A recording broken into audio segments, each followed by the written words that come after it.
அப்புறம் வந்து இப்போ இன்னும் கொஞ்சம் நல்ல பெரிய இடம் ஆகிட்டார். அவர் இடத்த பிடிக்கணும் நீங்க நினைக்கிறீங்களா? ஏன்னா அதிகமா வந்து கோடிக்கணக்கான சம்பளம் கேட்கறதாகவும் சிறு தயாரிப்பாளர்களோட வந்து உங்ககிட்ட வந்து அப்ரோச் பண்றதா ரொம்ப சிரமம் இருக்கிறதாகவும் குற்றச்சாட்டு.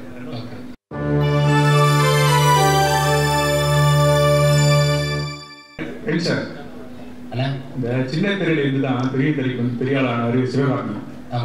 அப்புறம் வந்து இப்போ இன்னும் கொஞ்சம் நல்ல பெரிய இடம் ஆகிட்டார். அவர் இடத்த பிடிக்கணும் நீங்க நினைக்கிறீங்களா? ஏன்னா அந்த அவரே மாதிரி பெண் வேடம் போட்டு ரூம்ல கேட்டீங்க. ஆமா, அதே தான் திருப்பி கேட்கலாம். பதிலும் சொல்லிட்டேன், திருப்பி வந்து கேட்குறீங்க. நெல்சன் படத்துலயும் அடுத்து சேர்த்தீங்க. நெல்சன் படத்துலயும் அடுத்து அவருக்கு மாதிரி கூட்டி நிற்கிறீங்க. ஆமா, அதே மாதிரி ஏதாவது ஆசை இருக்கா? அவர் மாதிரி வரணும், அவர் எந்த அளவுக்கு இன்ஸ்பிரேஷன் உங்களுக்கு? இல்லைண்ணா, எனக்கு டெஃபினட்டா அங்க சொன்னது அப்படியே நான் சொல்லட்டுமா? சிவான சேதுபதியான எனக்கு 2 பேருமே பயங்கரமான இன்ஸ்பிரேஷன். ஏன்னா அஜித் சார், விஜய் சார் எல்லாத்தையுமே நம்ம கிட்டக்க கூட பார்த்தது கிடையாது. என்னோட ஸ்கூல் காலேஜ் டைம்ல நான் சொல்றேன், வெறும் ஸ்கிரீன்ல மட்டும் தான் நம்ம பாக்குறோம். எனக்கு அப்படி இருக்கும்போது ஏதோ நம்மளும் ஒருத்தன் ஜெயிக்கிறான், இங்க இருந்து ஒருத்தன் போய் அதை பண்றான் அப்படிங்கும்போது அப்போதான் என்ன மாதிரியான பசங்களுக்குலாம் இன்னும் ஸ்ட்ராங்கா அந்த நம்பிக்கை இன்னும் பெருசாது. அப்போ ஓகே, ஏதோ ஒரு ட்ரை பண்ணிட்டே இருந்தா சின்சியரா அதை பண்ணிட முடியும் போலயே அப்படின்னு சொல்லிட்டு சிவானன்ட்ட அந்த மாதிரி இருக்குன்னா, இப்போ சேதுவன்ட்ட அவர் அவ்வளோ ஜூனியர் ஆர்டிஸ்டா நடிச்சு, ஆக்சுவலா அவர் ஜூனியர் ஆர்டிஸ்டோட லிஸ்ட் எடுத்தாலே அவ்வளோ இருக்கும் நம்மளுக்கு. ஸோ அதுவும் நடிச்சு கன்ஃபார்மா ஏதோ ஒரு நாள் நடந்துரும் அப்படின்ற அந்த ஒரு ட்ரஸ்ட் இருக்குல்ல, அது ஒரு 1000ல் ஒருத்தருக்கு, 10,000ல் ஒருத்தருக்கு, லட்சத்தில் ஒருத்தருக்கு நடந்தாலுமே அந்த ஒருத்தர் கொடுக்குற நம்பிக்கை தான் என்ன மாதிரி பசங்களுக்கு அது ஒரு பயங்கரமான சீடுன்னு நினைக்கிறேன் நான். ஸோ அந்த இன்ஸ்பிரேஷன் நிச்சயமா இருக்கு. மற்றபடி எனக்கு வர கதைகள் எந்த அளவுக்கு என்கேஜிங்கா இருக்கு, பிளஸ் எந்த அளவுக்கு டிஃப்ரெண்டா பண்ண முடியும் அப்படிங்கறத தான் நான் பார்த்து பண்ணிட்டு இருக்கேன். இன்னொரு கேள்வி, இங்க அந்த பேனர் தான் அவர் சொல்லிட்டாரு, எங்கள்கிட்ட உங்களை நம்பிக்கை வச்சாரு. ஆனாலும் எம்ஜிஆர் ஸ்டாருங்கிற அந்த இதுல பின்னாடி அந்த பேனர்ல இல்லாம போன அமிதாப் கூட இருக்கிறார், நம்ம ஊருக்கு அவ்வளவா சம்மந்தம் இல்லாதவர். அதுக்கு என்ன காரணம்? அதே மாதிரி இந்த படத்துல ஹரிஷ் கல்யாணம் தான் முதல்ல நடிக்கிறதா அடுத்து வாய்ப்புடைய என்ன காரணம்? கவினை அதையும் சொல்லுங்க. ரைட் சார், இது ஆடியோ லான்ச் பிளான் இருக்கு சார். இப்பவுமே யுவன் சாரோட டேட்ஸ் தெரியல, மேபி ஆடியோ லான்ச் இருந்துச்சுன்னா அப்போ சொல்லலான்றதுக்காக லிரிக்ஸ்லாம் வச்சிருக்கேன் நான். எல்லாம் நிறைய லிரிக்ஸ் வச்சிருக்காங்க சொல்ல நினைச்சேன். ரெண்டாவது எம்ஜிஆர் சார் இல்லாததுக்கு காரணம் ப்ராக்டிக்கலான ரீசன் தான் சார். இந்த ஃப்ரேமிங்க்கு எனக்கு வந்து எனக்கு பிடிச்ச ஆக்டர் வச்சிருக்கேன். இன்னொருத்தர் ஆட் பண்ணா இந்த சிமெட்ரியா இருக்காதுன்ற ஒரு ஃபீல்காக பண்ணேன், வேற எதுவும் இல்லை.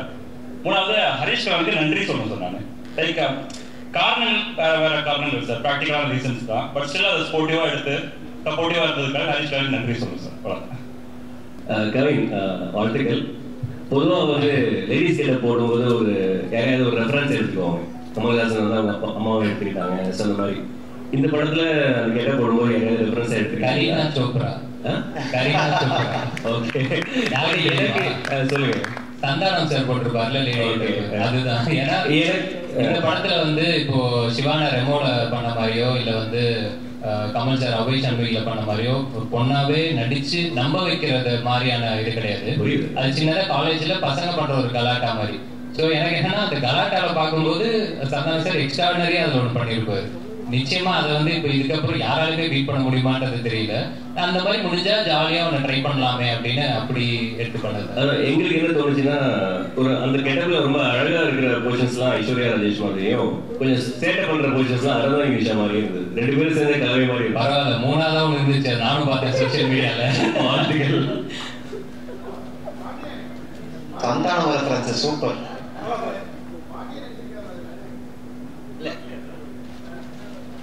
நடிச்சிருக்காங்க சார், டேரக்டர் சில பேர் வந்து ஸ்டார் வச்சிருக்கீங்க, பின்னாடி இருக்கவங்களும் பெரிய ஸ்டார்ஸ் தான். இப்போ ஒருவேளை இந்த படம் வெற்றி அடைஞ்சிருச்சுன்னா அடுத்த லெவலுக்கு ஸ்டாருக்கு போவார். எந்த ஸ்டார் லெவலுக்கு கவின் போவார் நீங்க நினைக்கிறீங்க சார்? நான் ஆல்ரெடி இன்டர்வியூ சொல்லியிருக்கேன் சார். சார்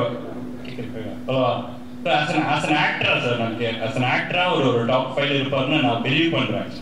ஒரு ஆஸ் அன் ஆக்டரா பெர்ஃபார்மரா ஒரு டாப் 5 இருப்பாருன்னு பிலீவ் பண்றேன்.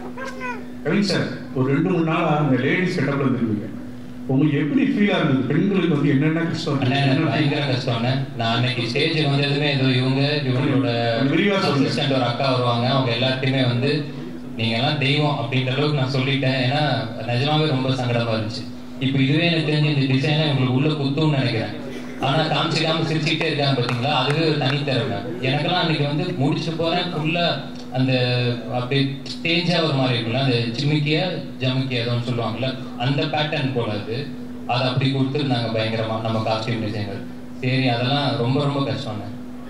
ஏன்னா இப்போ நம்ம இப்போ ஒரு ஈவெண்ட் அப்படின்னா நம்ம சும்மா ஏதோ ஓகே கிடைக்கிறத போட்டு டக்குன்னு வந்துடுறோம்ல, அவங்களுக்கு அந்த மாதிரிலாம் இல்லை, மெனக்கெடுதலே பயங்கரமா இருக்கு. ஸோ அதெல்லாம் இனிமேல் யாராவது கலாய்ச்சா நானே கேட்பேன், எவ்வளோ கஷ்டம் தெரியுமா?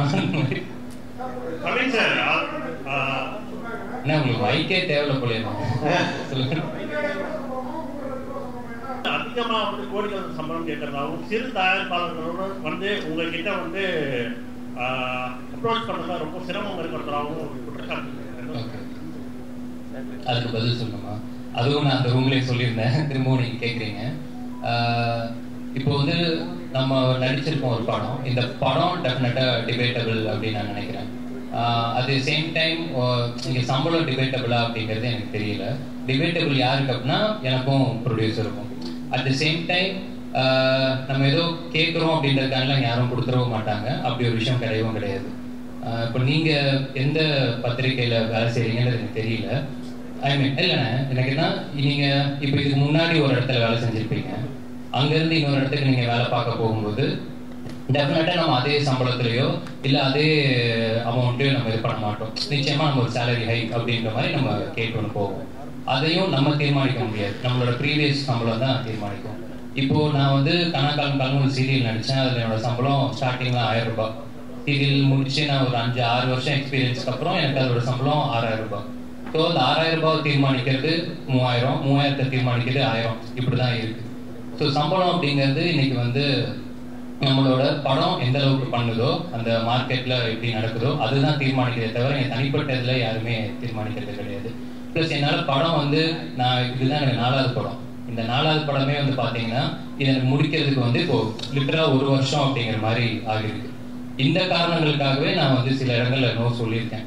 பட் ஆனால் நோ சொல்றதுக்கான முக்கியமான காரணம் என்னன்னா, யாருமே வெயிட் பண்ண வைக்க வேண்டாம். அவங்க வெயிட் பண்ற நேரத்தில் நிச்சயமா இன்னைக்கு எவ்வளவு பேர் இருக்காங்க, அவங்கள வச்சு கூட பண்ணிட்டு வந்துடலாம். இதெல்லாம் தான் காரணங்கள். சுவாரஸ்யத்துக்காக இல்ல இன்ட்ரெஸ்டிங்கா இருக்கணும்ன்றதுக்காக அது பேசுறதுக்கான நல்லா இருக்கலாம், மற்றபடி ஃபேக்ட்ஸ். சார் இந்த ஒரு சார் சார் சார் அடுத்த 2 படத்துல ஹீரோயினே கிடையாதுங்க. நாளைக்கு ஒரு அனௌன்ஸ்மெண்ட் வரும், அந்த படத்துல ஹீரோயின் கிடையாது. அதுக்கடுத்து ஒரு படம் பண்றேன், அதுலயும் ஹீரோயின் கிடையாது. இந்த படத்துலயும் நான் கதை மட்டும் தான் கேட்டேன், ஹீரோயின் தான் இந்த இவர் தான் கூட்டு வந்தாரு. கடைசி கொஸ்டின் இது கடைசி கொஸ்டின் சார், கடைசி கொஸ்டின் இது சார். ஹலோ